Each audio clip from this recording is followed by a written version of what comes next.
Hi everyone, good morning from MAHSA University. Here today we are to know about the health impacts by the plastics, how it cause on our health. To discuss this forum, we have two eminent researchers to give their valuable suggestions with us. The first one I'm going to introduce is Dr. Mustafa Ali Mohammed. Mustafa Ali Mohammed was a senior professor in A grade in the Department of Pathology, Faculty of Medicine, University of Malaysia, and Fellow of the Academy of Science Malaysia. He is currently a professor and medical director at MAHSA University, Kuala Lumpur. He has vast research and teaching experience in clinical pharmacology, herbal and traditional medicine, analytical and chromatographic techniques, phytochemistry, and environmental health and contaminations, endocrine disruptor research, drugs of abuse, forensics, natural product research, food safety, and toxicology. He served on the advisory committee for several high-level decision-making bodies in food safety and quality, including expert panel of the World Health Organization, where food safety and toxicology evaluation committee for melamine and bisphenol A. He is reputed at the international level for his contributions in endocrine disrupting chemicals, research and monitoring of EDC in Malaysia. He coordinates several international projects on analytical techniques such as GCMS, LMS, and LCMS, and act as the national project coordinator for United National University Environmental Monitoring Program in East Asia region, environmental government and technology transfer since 1999.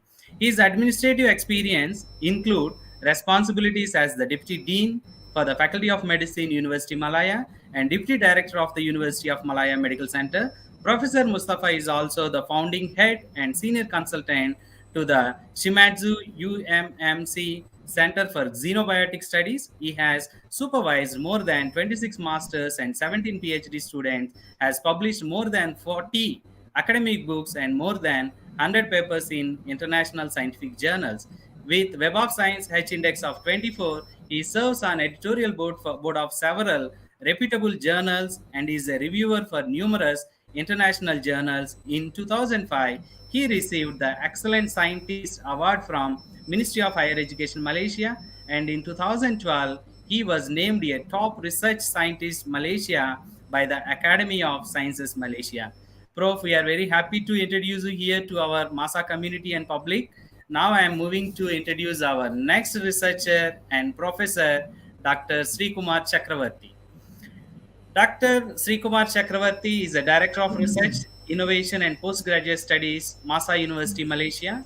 He is a medical doctor, pathologist, squeezed in the whirlpool of academic relationship, leadership, and research administration for the past 27 years. He is the Director of Research, Innovation and Postgraduate Studies at MAHSA University, Malaysia, a former Dean of Graduate School of Medicine, Pradana University, and former Dean of Medical Sciences at International Medical University. He has served as educator and administrative leader, including business development, student recruitment, commercial income generation, educational spin-offs in various medical faculties in Malaysia, USA, UK, and India.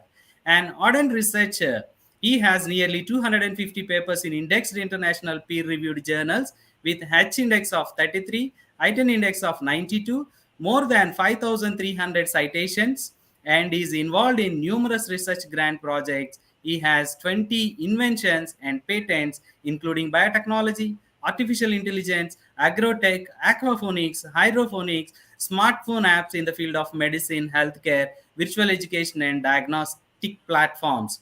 He has the distinction of publishing a journal article paper in the New England Journal of Medicine, the number one medical journal in the world, with an impact factor of whooping 98.55, a feat unsurpassed by any medical doctor in Malaysia yet. His areas of research interest include cancer pathology, immunohistochemistry, post-mortem studies, and drug toxic studies. Professor Srikumar is the recipient of Academic Brilliant Award 2013 for Excellence in Research, the Venus International Medical Award 2018 for Excellence in Pathology, Brand Laureate Award for the Brand Leadership 2018, the Outstanding Scientist Award 2019, Ron Harden Award for the Innovation in Medical Innovation Education 2009 and was recently conferred Malaysia's Visionary Education Leader in 2021 and Outstanding Leader in Healthcare Sector.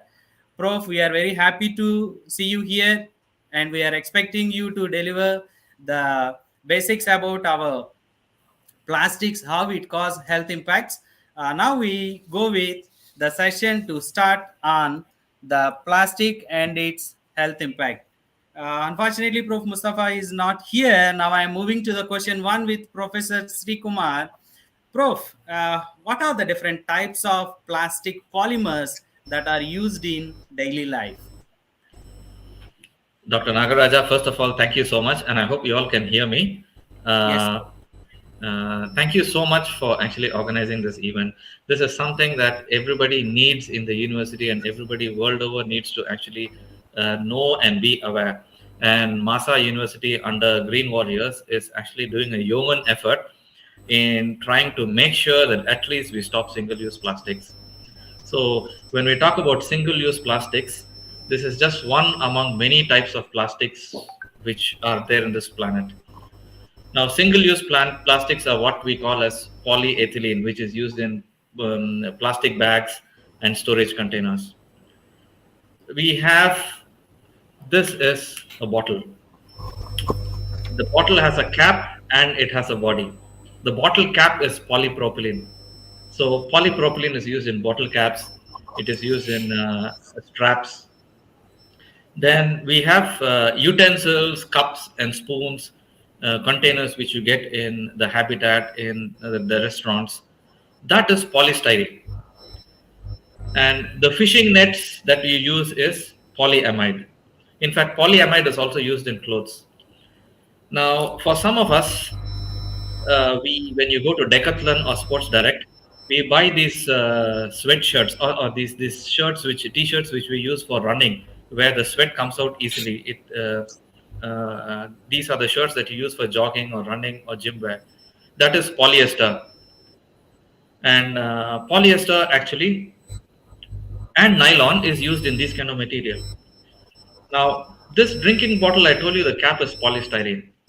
The bottle is PET, polyethylene terephthalate.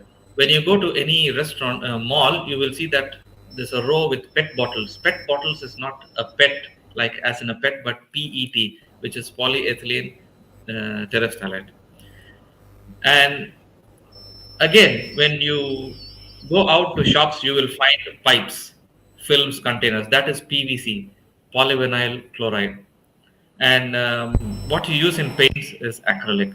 So there's so much more, but these are the common plastics that are present in the planet.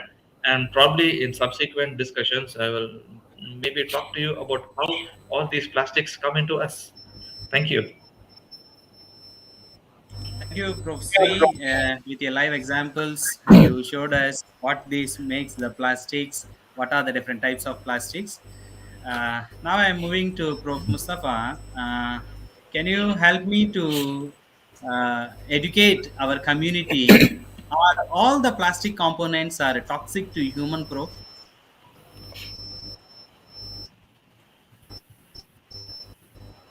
I can't hear you. I can't hear you. Yeah. The line is Um, breaking. Prof, are all the I plastic can't hear you components at are all. toxic to humans?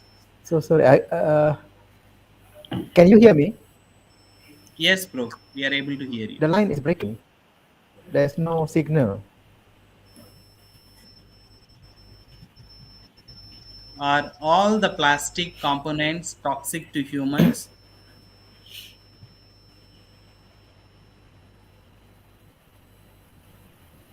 Hello. Hello. Yes, Prof. Hello. Yes, Prof. We are able to Can hear you. you hear me? Yeah.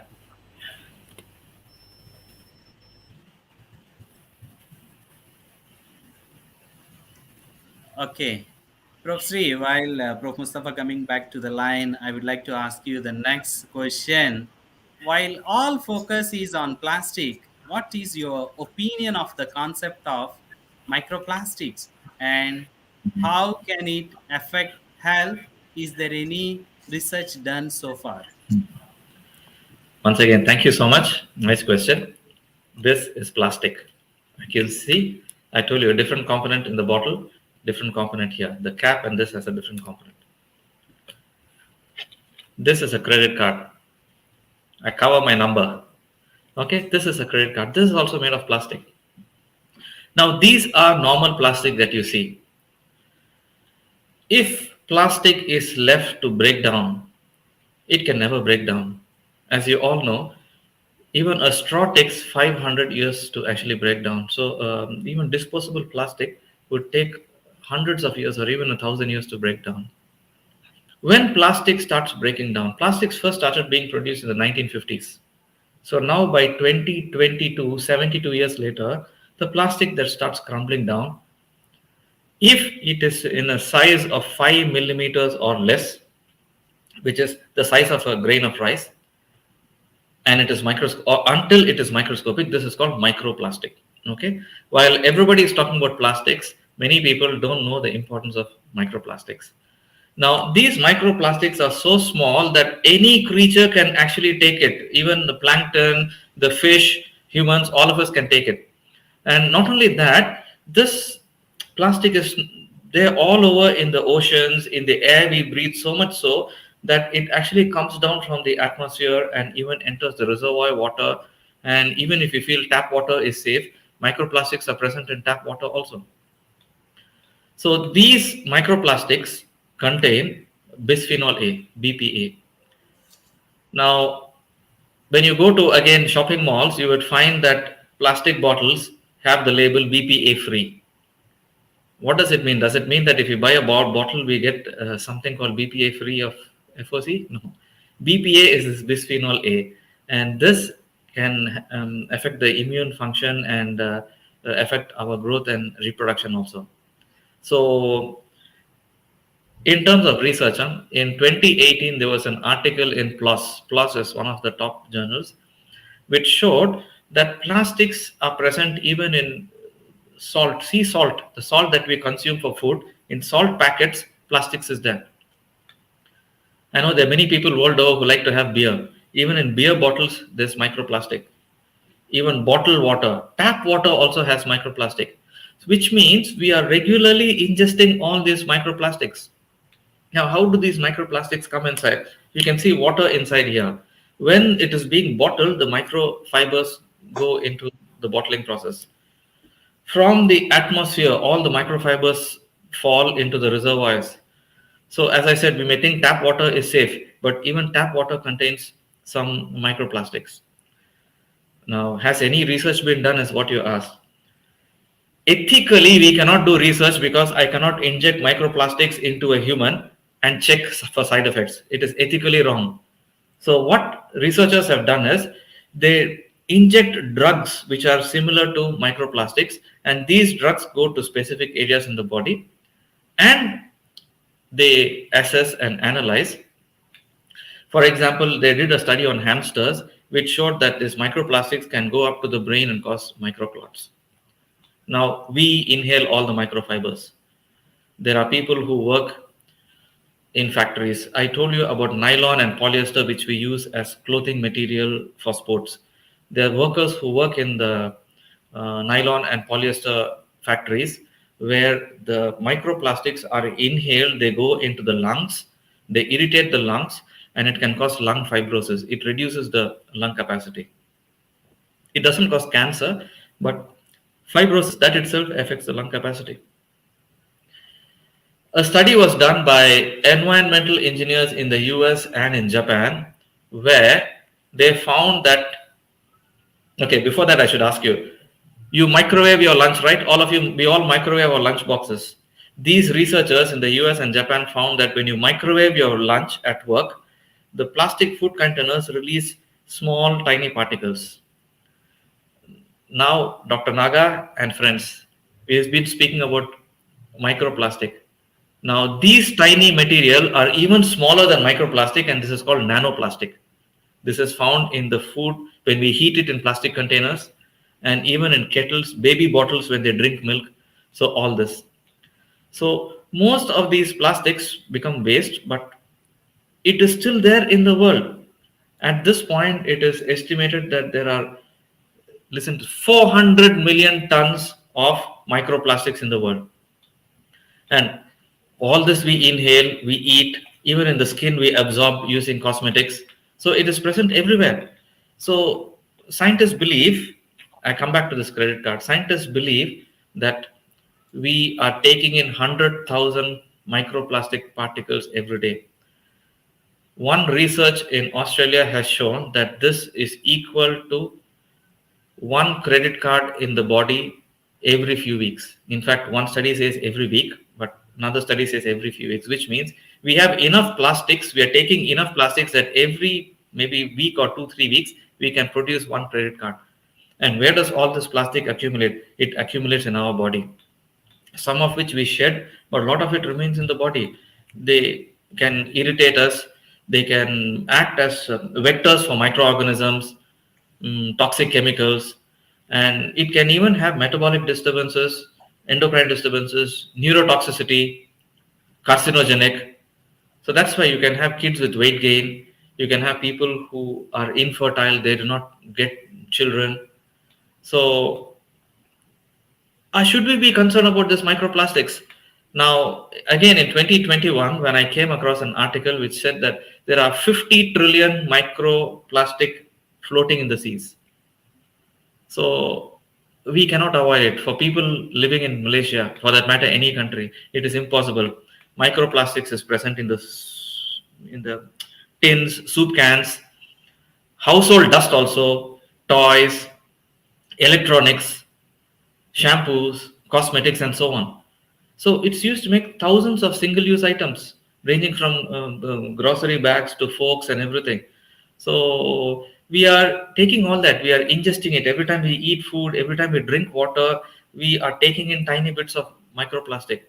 So as much as we cannot do research on humans, all these evidences, research on animals and articles have shown that all these microparticles have come down over years into rivers, lakes, oceans, and we breathe in all this, and this can accumulate and cause more BPA related harm in the body.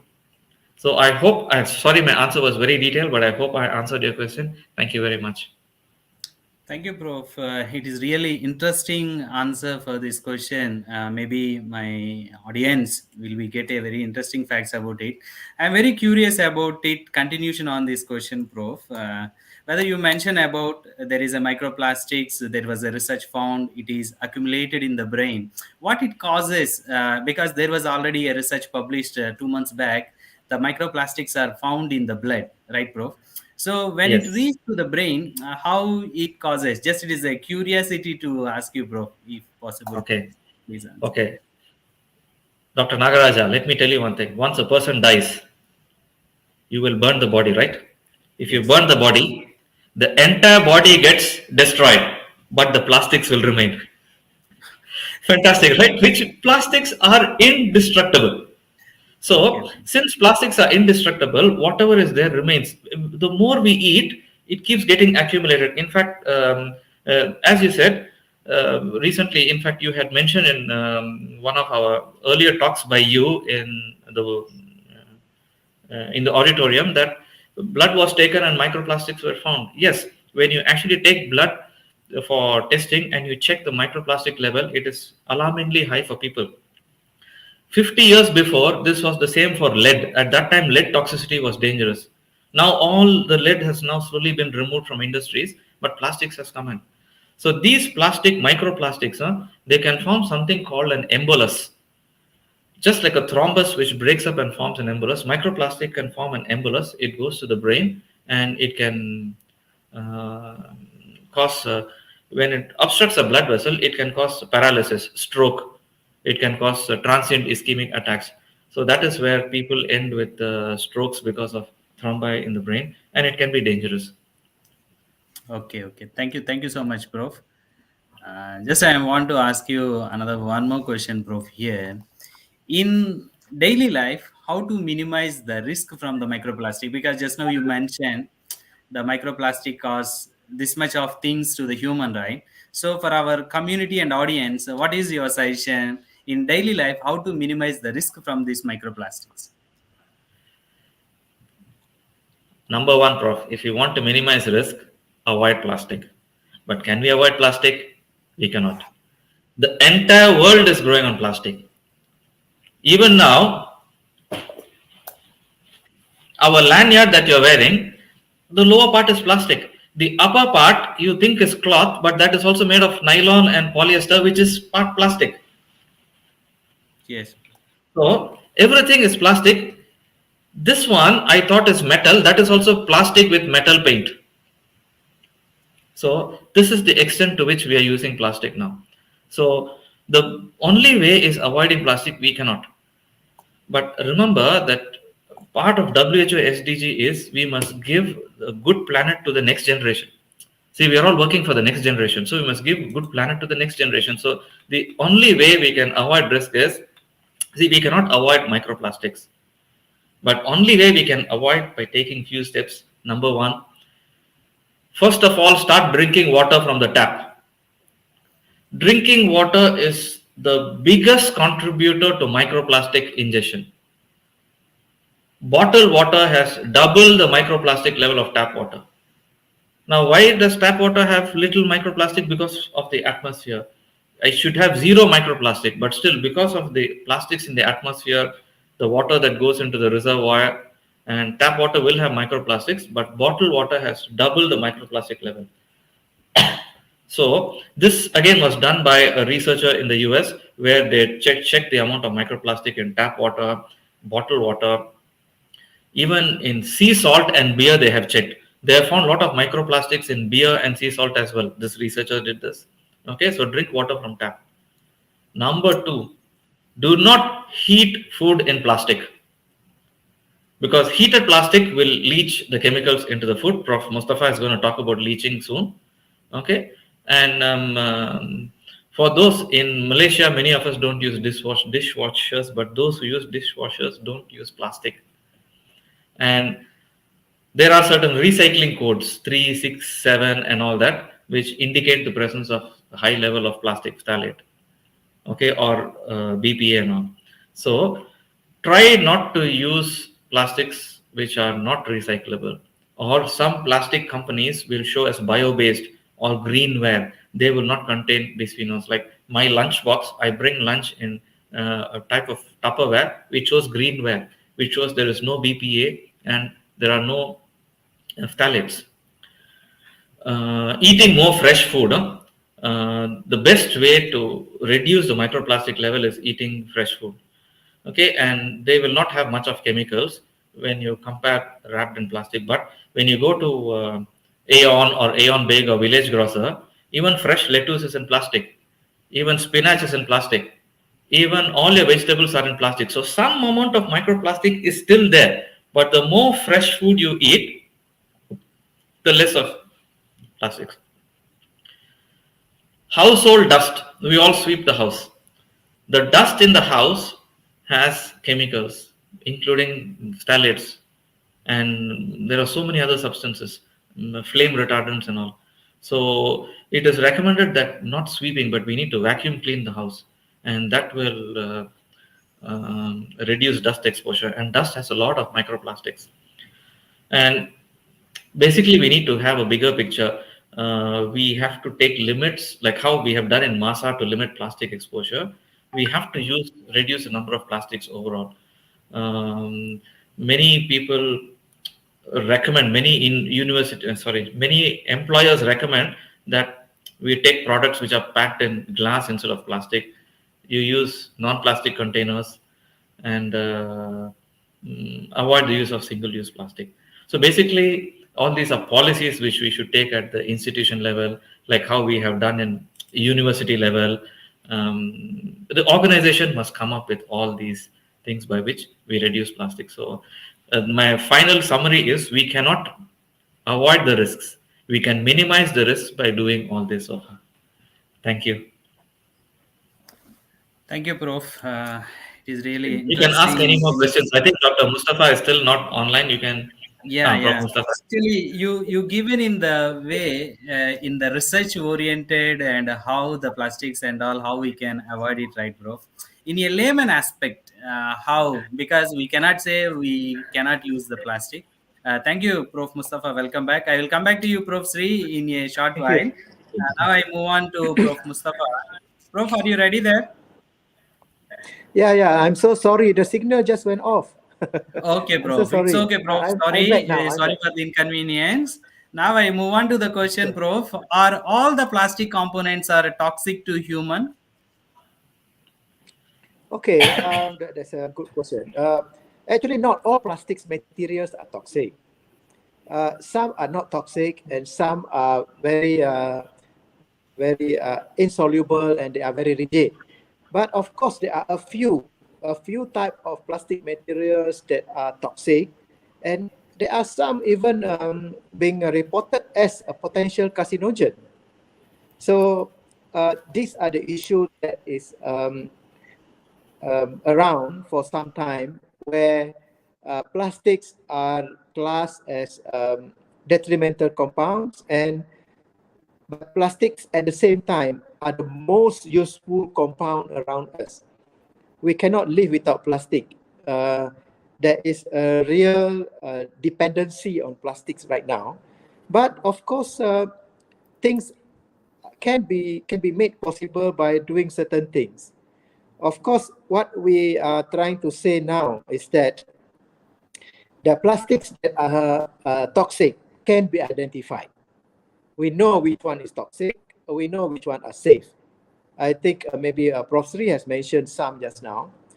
What I can say briefly for the layman is that there are two type of materials that are reported to be toxic. The first thing are some type of phthalates. Phthalates are material that make the plastic soft. So if you find the soft plastics, I think you can have a peculiar smell. If you drink from a Tupperware, a glass, not glass Tupperware, is a Tupperware material which is used for putting water, hot water especially, you can smell something, isn't it? You Yes, smell bro. plastic. Yes, So that smell most of the time are due to phthalates. Phthalates are the soft material. If you go inside a car, a brand new car, yes, you see that the seats are wrapped with plastics.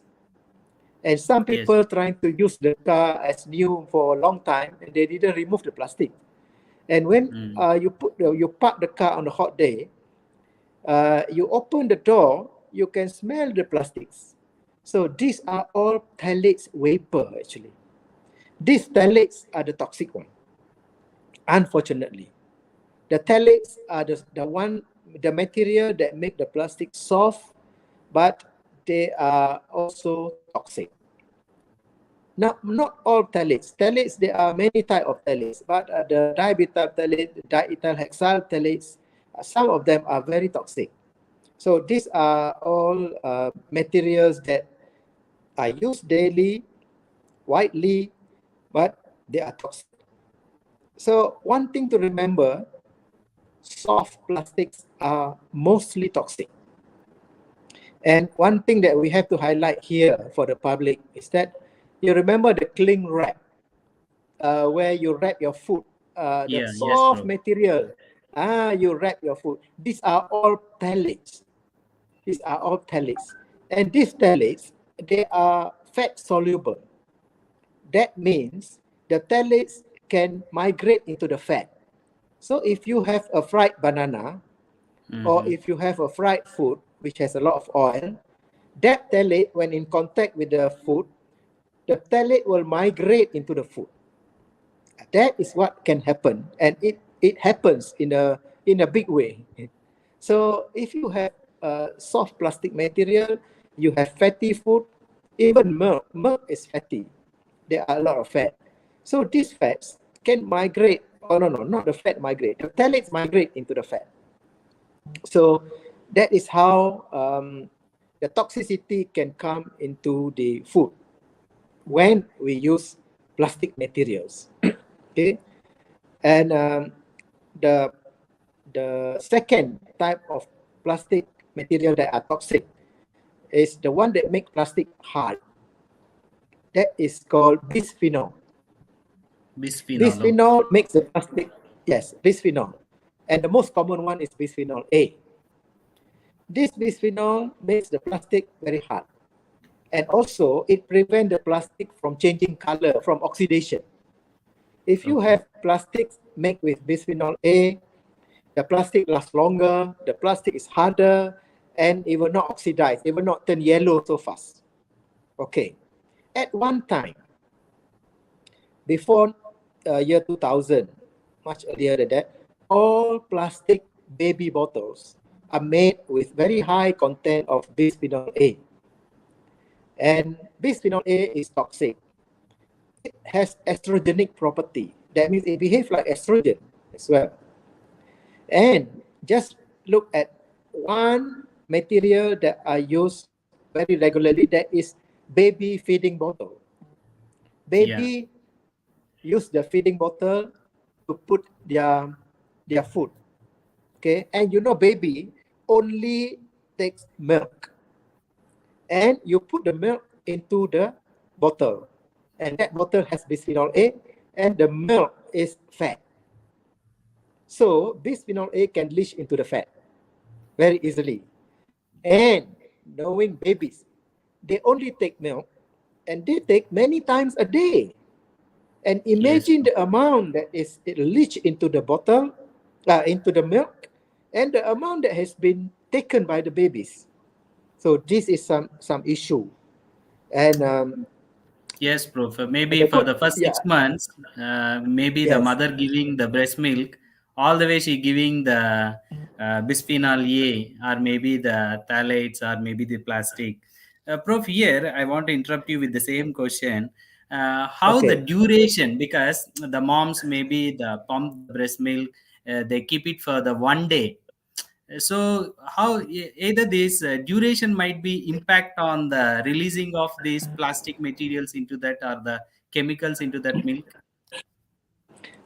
Okay, there are a few factors that can cause the leaching and that can increase the leaching. One factor is the temperature. The higher the temperature, the more leaching can take place. Second is the nature of the material. If they are fatty, then higher leaching can take place. That means if you put milk in the plastic bottles, the leaching is higher. Third is the surface area or the surface of the material. If you take the baby feeding bottles, if the mother, when they wash the bottle, they scratch so much to clean the bottle. Yeah, Some people of use a course. brush and scratch. The more the scratch, the more surface area is exposed, and the more the Yes, leaching can take place. So understood. one way to avoid this is don't use the baby feeding bottles for too long, because the longer you use it, the more scratch is on the surface inside, Yes. and that can leach out more material. So these are the factors that can make the feeding bottles more detrimental to the baby's health. And also, of Okay, course, bro. long-term usage is another one. And the amount of time you put the food is also a factor. The Hmm. longer you put the food inside the bottle, the longer it is, the more the leaching is taking place. And Okay. the last one is the pH of the material. If you put a very high alkalinity or high acidic, the leaching is much more. If you put pickle, for example, a very sour material, highly acidic material into the bottle, leaching is much more. So that is the factors that can cause the leaching. Okay. Okay, Prof. Thank you, Prof. It's very interesting answer how these plastic components are toxic to the human beings. Now I move on to the next question, Prof. What are the components of these plastics which are toxic to human? What are the Okay, components? this is what I mentioned. I mentioned just now. The plastics material basically they are quite safe, except for certain materials that are um, accounted for detrimental effect. I mentioned that there are phthalates. Phthalates are the one that is very toxic, and bisphenol A. Okay, the issue of bisphenol A is still existing right now. Last time we found out that it's bisphenol A, the one that cause toxicity to babies. And the government, including Malaysia, we have worked very hard to convince the government to ban bisphenol A in baby feeding bottles. But not long after that, just a few months, we found that there are different bisphenol being used in making the baby bottles. And this one is not banned. It's not gazetted to be banned. So the industry is also um, finding alternatives. And they use bisphenol S, bisphenol B, bisphenol, so many types of bisphenol, which may be more toxic. But the government only banned bisphenol A. So this is the problem with industry and the authorities or the enforcement. The industry always want to find a way to keep their product better and better. And toxicity comes second. But the government put toxicity first, the material second. So these are the issues that has been going on for many, many years. And until now, we have the issue of bisphenol in the public arena, where they are used for so many purposes, and some are also toxic. But for babies, bisphenol A is already being banned, but there are other bisphenols it's used now.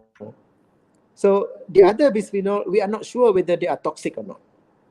So these are the few materials. And the third one, you see when we use plastics to wrap, especially you wrap the sweets, candies, they are Yeah. also having coloring, the brand, the labeling.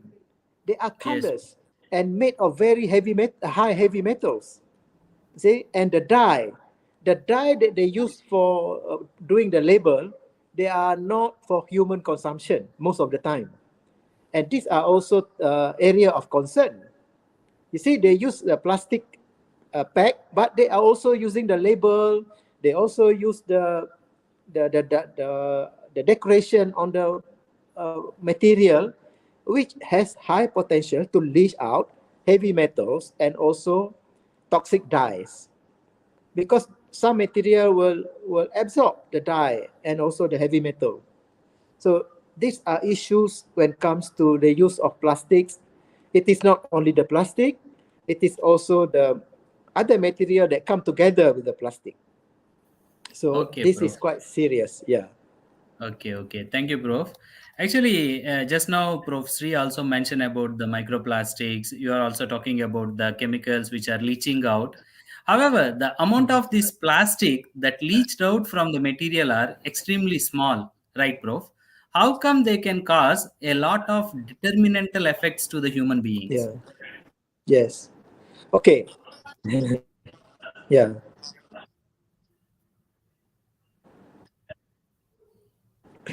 Okay. The amount of leaching is very, very small. In fact, there are trace amount. Okay. So most people say, I've been drinking this in a plastic bottle for many, many years. I'm still alive. Saying when I was small, I also use plastic bottles. I'm still alive. Yes. Nothing wrong with me. Okay, true. Yeah. That is true. And plastic materials, first thing, it does not affect everybody all the time. This Okay. exposure is detrimental under certain critical exposure window during development. During the fetal development, if the material is exposed during certain developmental stage, then they are more detrimental. If not, they are less detrimental. Okay, that is one thing. That means the exposure time is important during fetal development. Second thing, this material has a behavior which we call inverted log dose response. Okay, I explain what it means. most drugs or most material, the higher you take, the more the effect. Correct or not? Yes, It's bro. a normal understanding. Normal phenomenon. Yeah. But yes, when we come to inverted log dose response, there is a phenomena where it is a bit controversial in the beginning, but now people have accepted it, where exposure in smaller concentration is showing some effect. As you go higher, the effect is less. So this is something which is in the beginning very controversial, and we had about 1 week of meeting in Tokyo many years ago just to discuss this, whether this is true or not, any data or any studies that has been done, and the conclusion is that this thing happens. And there are also synergistic effect where you have bisphenol A plus phthalates plus other thing, the effect is synergistic. That means Okay. it boosts up. So these are issues that comes in when we talk about human system. See?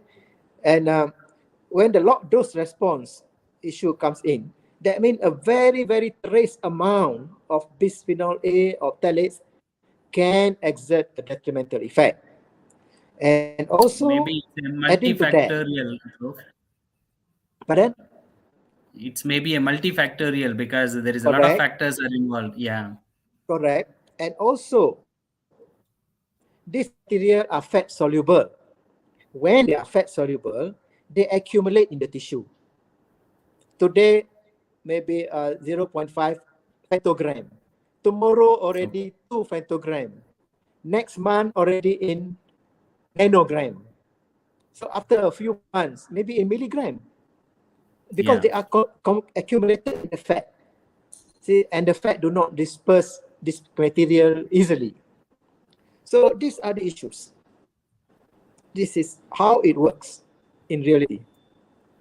Okay. Okay. Okay, Prof. Thank you, Prof. Here it's really very clear answer for that, how it cause detrimental effects to human beings.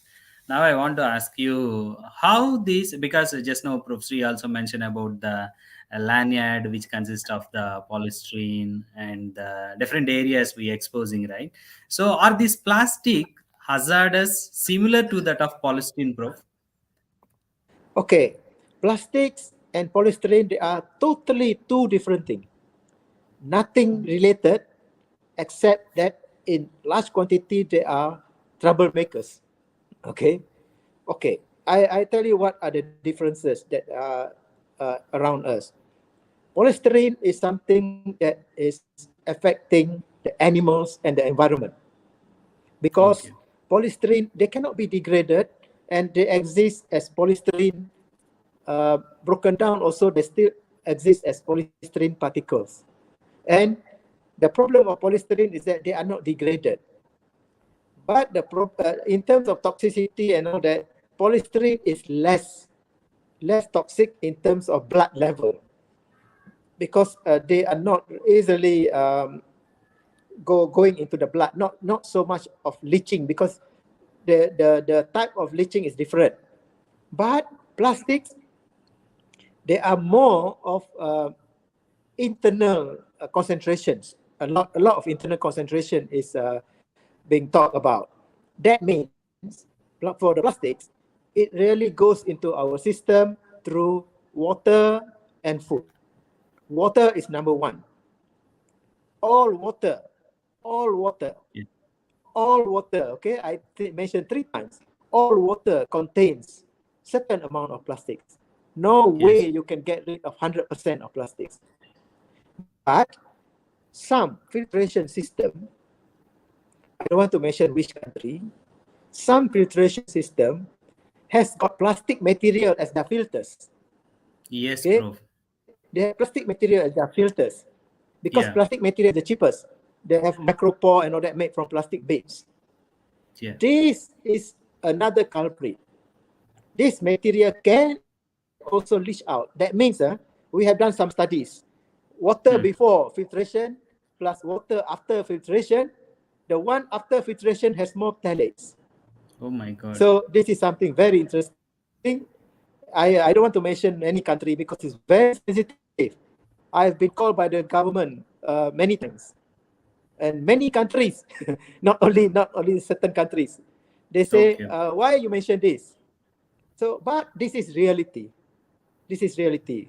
So when we buy water filters, make sure they are not plastic of origin, Okay. because the plastic origin or plastic related origin can leach out this material into the water.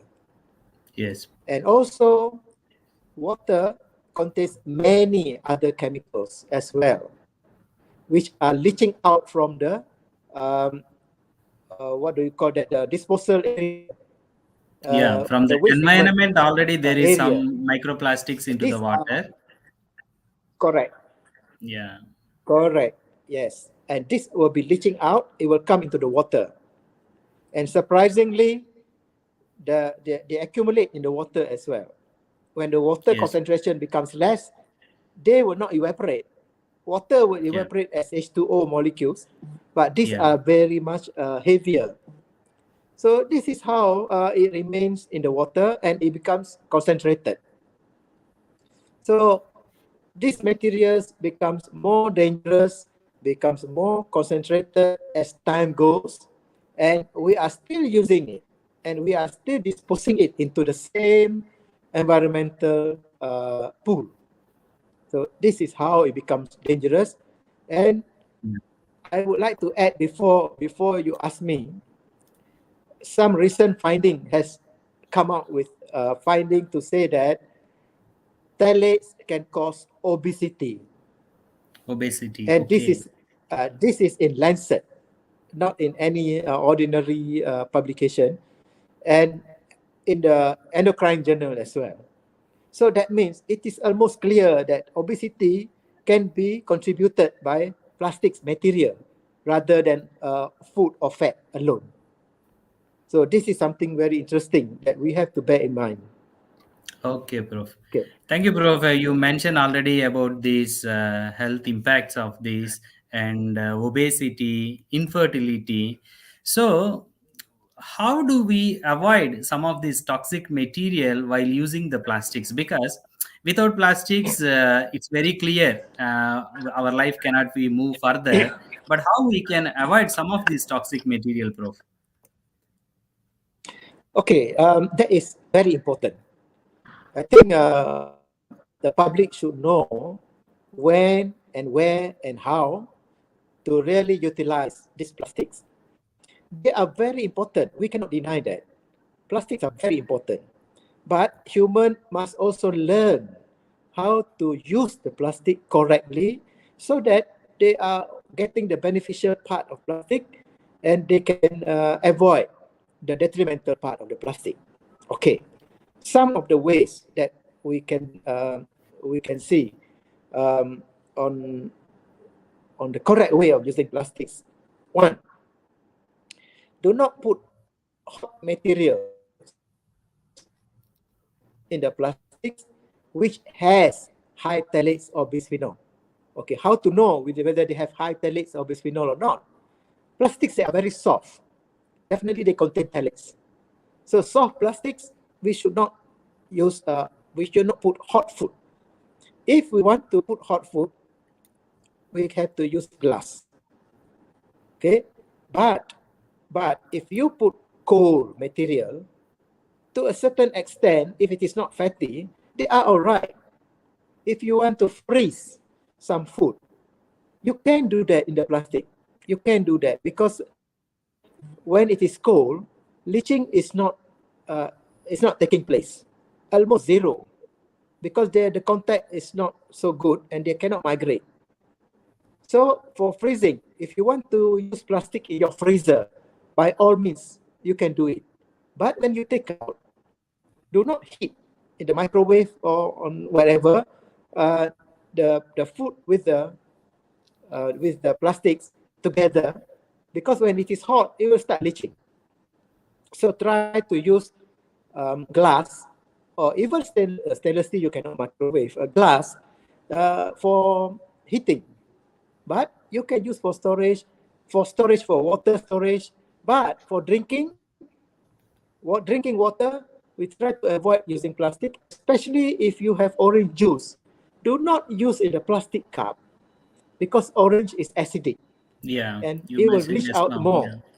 Yes. So do not use plastic cups for orange juice and all that. And try to use paper cup or glass. Doesn't matter. As long as there is an alternative, that will be fine.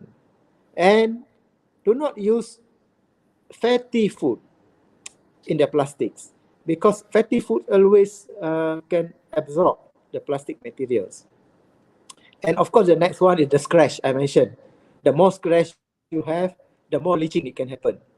And now, a lot of plastic materials are trying to avoid using so much of toxic chemicals because people are aware now.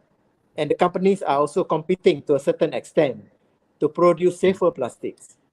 So try to get the better ones and try to see the one which has less phthalates. But Yeah. there are also people who purposely, unintentionally, or whether they do it with their knowledge, they use this like cling wrap, for example, to wrap fatty food Mm. purposely. So they must know this now. Maybe before this they don't know, they are not aware, but they must know this now that do not use this soft plastics to wrap fatty food or hot food because they can get in touch together and the plastic material, the pellets can migrate into the food. And you have got a lot of pellets in the food after that. So this is Okay. something that, we have to be aware. Understood, Prof. Thank you, Prof. Last question, but not the least one. You mentioned about a lot of information on this. To our MAHSA community and the public, what is your advice on plastic issues, Prof? Because we are on towards the green, from the initiative from the green warriors, day by day we are coming with some improvements in making our MAHSA campus to become a single-use plastic-free campus. So to audience, what is your advice on the issues of the plastic, Prof? Okay, my advice is simple. Try to avoid the use of plastics when it comes to food. Okay, when it comes to food, hot food, and fatty food. That is the first basic concept. For vegetables, for example, you can keep vegetables in the plastic, it's all right because they are not hot and they are not fatty. And then you are not eating it directly like that. You want to keep it in the fridge. Then you can, in the cool, leaching is not of concern. So if you have understood that plastic can leach out if it is hot, if it is fatty, if it is acidic, if it's too alkaline, this is basic, simple concept for us to understand. So avoid uh, going through all this and try to use stainless steel or Tupperware or paper cup. And one more area where we used to encounter all the time is when we eat outside. Most of us now we eat outside. That is where we are having very difficult uh, time to explain or to control. We cannot control because they are served to us. So this is the practice that we should try to inculcate the habit to the public. Let the public knows. For example, I have seen places which they ban plastics, but they still have like cups, drinks, which are partially plastic. They use paper cup, but the cap is plastic. Or they Yeah. use a paper cup, but the straw is plastic. So they are going nowhere actually. They are going nowhere. They don't understand what they are doing. And also, there are some area where you have plastics being charged 20 cent. Yeah, You cannot yesterday have there was plastic a bags. article you shared, Prof, where the each state government Yeah, is yes, going to impose 20 cents on the yes. each plastic cover. Yeah. I think that is to me personally is rubbish. You make the shopkeeper richer. That's all. People will still buy. Yeah. That is not the way to address Yeah, public. that's what, Prof. Because if I am You still pay environmental 20 concern or cent, if I am health isn't it? concern, I might be take my own bag. But if I am not worry Yeah. about it, maybe I pay for the 1 ringgit for 5 covers plastics. It doesn't make sense actually. Yeah, people will pay. Yeah, it is. That is not a good, a practical way to do it. If you don't allow, don't prepare it at the shop. That means the people will be very worried. They have to bring. See, if you want to charge 20 cents, it's just like making the shop richer and making the people use more plastic as well. I think I'm sorry to say this. I think that is not a good thinking. We should not do that. Yeah. See, if you want Yes. to ban, you ban it. Don't supply at all. See, so this is one way. Or you supply the non-plastic one. Okay, you pay Yeah. one ringgit or 2 ringgit. Supply the non-plastic bag.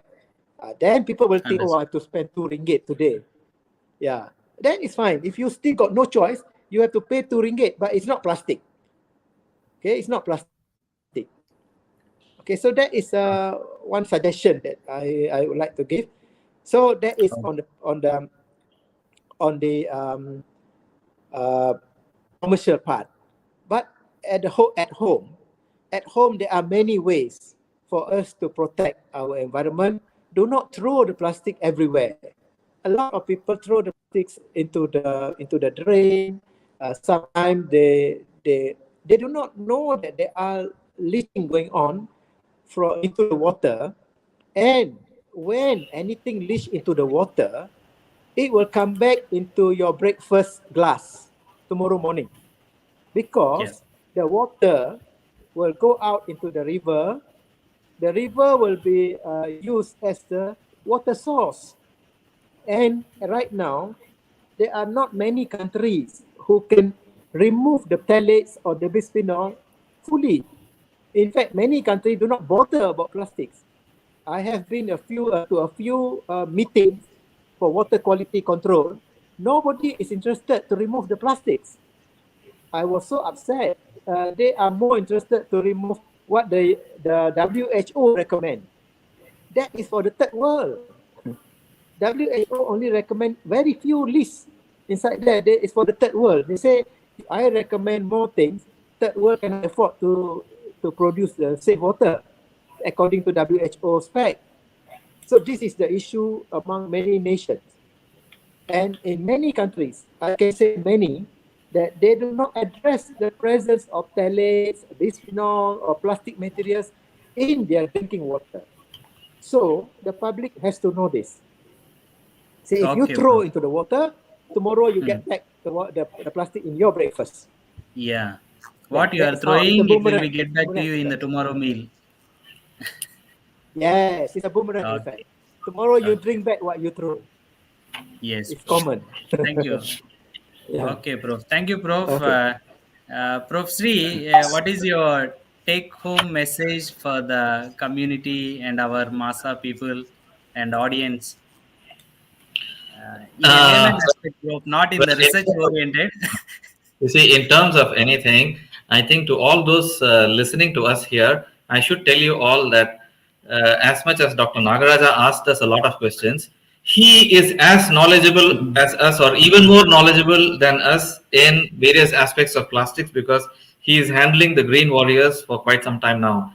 And he has done a lot of yeoman service in MAHSA University in taking the first step in avoiding single use plastic. So for the layman and for the community, the best thing we can do is to stop using single-use plastic. And as Prof Mustafa has said, as Dr. Naga has said, let's take our own bags always with us. And so much so that every time I take a cloth bag, my car is full of cloth bags now. So always have a cloth bag in hand, and I think we start with that, and then later on we move on to reusing the same Tupperware that we have brought. Or in many countries they use steel bottles. My kids use steel bottles. At home, I got a lot of steel bottles. So I think we need to take the next step by using steel and glass. So it is not an overnight change. It would require a few months or even years, but I think gradually we can do it, because we have to make the world a better place for our next generation to live in. So thank you Yes, so bro. much once again, Dr. Nagaraja, for inviting me and us, and thank you for all the contributions that you've made so far.